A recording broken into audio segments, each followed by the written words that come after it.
Recently, we've looked at 15 light side and dark side orders that were rivals to both the Jedi Order and Sith Order respectively. But not all Force-worshipping organizations could easily be delineated between those that followed the light and those that followed the dark. Some orders were designated as gray, meaning they often dedicated themselves to a balance between both sides of the Force, favoring neither side over the other. In this video expose, we'll finish our series by looking at 7 gray Force orders that competed with both the Jedi and the Sith. First, it should be mentioned that by gray, we aren't referring to Jedi that chose to operate outside of the Jedi Code and the edicts of the Jedi High Council. We can discuss Jedi and even Sith splinter groups in another video, but for our purposes here, gray refers to those that straddled the line between the light and dark sides, or attempted to maintain a balance between them. The first order on our list were the followers of a philosophy known as the Potentium, which would later be the name of the sect applied to these followers. The Potentium came to the conclusion that the Force was not divided into two components of light and dark. Rather, there was only the Force itself, which was inherently positive with no evil or corruption within it. They believed that what the Jedi viewed as the light side was just the Force in its totality, whereas the dark side was merely an outside perversion, a corruption of the Force by those who used it. It wasn't the Force or dark side that pushed one towards evil, it was the individuals themselves who perverted the Force through their own weakness and malevolent nature. Thus, the potential for one to follow the light or dark as understood by the Jedi and Sith resided within the user themselves, as the Force was inherently benevolent. The philosophy of Potentium reached its apex in the decades prior to the outbreak of the Clone War. A Jedi named Leor Hal founded a group of Jedi who followed these beliefs, filling its ranks with those who sought to challenge the teachings and practices of the High Council. Ultimately, viewed as a dangerous, misguided, and heretical movement, the followers of Potentium were pushed out of the Jedi Order for challenging its core beliefs. The second gray order on our list was known as the Voss Mystics. The monolithic rulers of the planet of Voss, these mystics were talented healers and seers due to their immense power and connection with the Force. Although they had no formal knowledge of the Force, they were able to use their abilities to foresee incredibly accurate visions of the future, allowing them to prepare for forthcoming attacks and defend themselves accordingly. For example, when Voss was rediscovered by the galaxy during an era of hostilities between the Republic and Sith Empire, roughly 3,600 years before the Clone War, the Voss Mystics were able to foresee the plots of both entities, the invasion of the Sith and the assistance of the Republic. It was ultimately the rejection of outside opinions regarding their beliefs, and the belief that they were the order that was chosen by the Force, that earned them the title of Grey among both the Sith and the Jedi. This was further strengthened by the fact that the beliefs of the Voss Mystics regarding the Force was significantly different from these entities as well. The next order on our list of those that competed with both the Jedi and the Sith is the Imperial Knights, also known as the Knights of the Empire. An organization founded in the decades following the death of Emperor Palpatine, the Imperial Knights were an order of Force-sensitive practitioners who swore loyalty to the Emperor of the Fel Empire and the Empire's preservation. In fact, even before the Force itself, the Imperial Knights served the Emperor, as they were the personification of the Force. This service was for life, and any knight who opted to leave the order was punished through means of death. In many ways, the Imperial Knights rejected the dark side despite their allegiance to the Empire. As part of their training in the Force, the Order recognized the dangers inherent in falling to the dark side, and thus restricted the use of the Force out of anger and selfishness. This worked in tandem with the ideology of the Order that managing one's emotions was a virtue. Demonstrating the Order's dedication to rejecting the dark side, the Imperial Knights were duty-bound to bring the Emperor back to the light if they ever fell to the dark side. And if that wasn't possible, the Emperor was to be removed from power. But despite their hesitation with the dark side, the Imperial Knights were not strict adherents to the light side either, thus earning their reputation as a Grey Order. It wasn't just this lack of adherence that caused the Jedi to view the Imperial Knights as grey. It was also the fact that their order put the edicts of the Emperor above all else, a belief that was clearly rejected by the Jedi Order. Therefore, despite their training to ensure strict mental discipline and the control of one's fear to prevent succumbing completely to the dark side, the Imperial Knights' lack of strict adherence to the light is why they were viewed as gray. The fourth order on our list is the Jensaarai, who in my opinion have one of the most fascinating histories in relation to any of the other orders on our list. This history of the Jensaarai and the ultimate evolution that saw them earn the title of Grey begins roughly 4,000 years before the Clone War, with the ancient Sith Lord Exar Kun.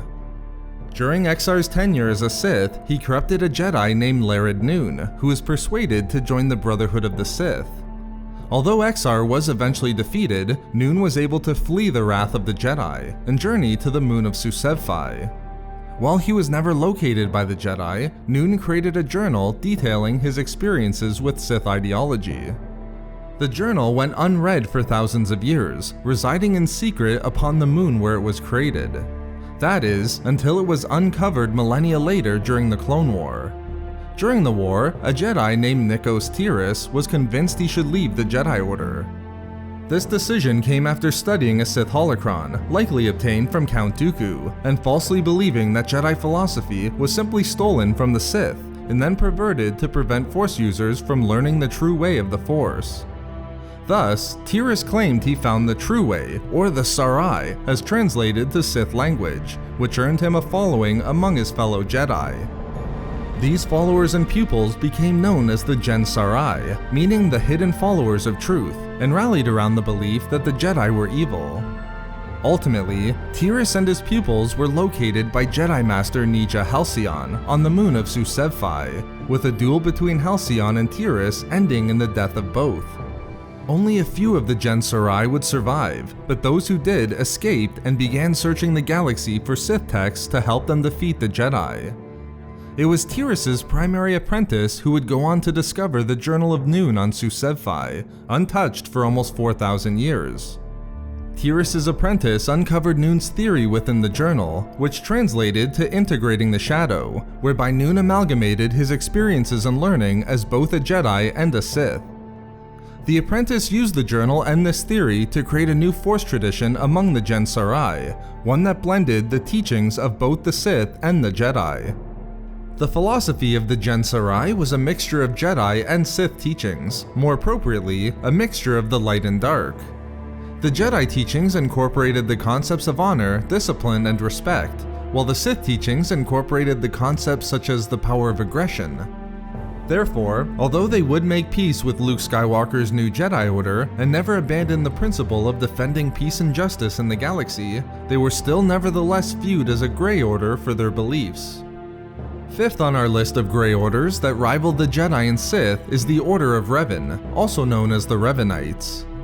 The Order was a secret society within the Sith Empire that emerged during the fighting between the Jedi and Republic on one side and the Sith Empire on the other, roughly 3,600 years before the Clone War. Having discovered the records of Revin on Korriban, the founders of the Order of Revin believed that the path to power could not be achieved by either the Jedi or the Sith. Recognizing that Revin achieved greatness because he was a follower of both the light and the dark sides, using the Force as a whole in its totality, the Order rejected a reliance on either the light or dark alone. Therefore, taking the example of Revin to its logical conclusion, the Revinites rejected the approach to the Force adopted by both the Jedi and Sith, and instead attempted to balance the light and dark sides, thus granting them their title of Grey. In the penultimate spot on our list is a Force organization known simply as the Doomed. The Doomed was a group comprising of former Jedi and Dark Jedi located on the planet of Kesh, and founded roughly 6,900 years before the Clone War. The Doomed evolved and were descendants from the original Jedi and Dark Jedi who became stranded upon Kesh following the end of the 100-Year Darkness. These Force-sensitive descendants chose to forego the traditional weapon of the Sith and Jedi, the lightsaber, in favor of more primitive weapons, such as bows and arrows and spears. Given that the original members of the Order comprised of both Jedi and Dark Jedi, it isn't a surprise that the Doomed rejected a dualistic rivalry between the light and dark, just as was seen previously with the Order of Revin. Instead, the Doomed attempted to find and promote a true neutrality, That is, a balancing of both the light and dark sides of the Force. Therefore, their quest for balance ensured that they were given the title of Grey from other Force-based organizations. And finally, the last order on our list is one that long predated both the Sith and Jedi, and acted as a precursor to the latter, the ancient Jedi Order. Roughly 36,000 years before the Clone War, 8 large pyramid ships known as the Thoyor and located on planets throughout the galaxy called out to the inhabitants of these planets. Using the Force, the Thoyor persuaded these Force-sensitive individuals to board the ships and set out on a mission within the deep core of the galaxy. Along the way, the Thoyor journeyed to numerous other planets to gather similar Force-sensitives of other species. Eventually, the Thoyor traveled into the deep core to the planet Tython, where the 8 pyramid ships joined a larger 9th vessel.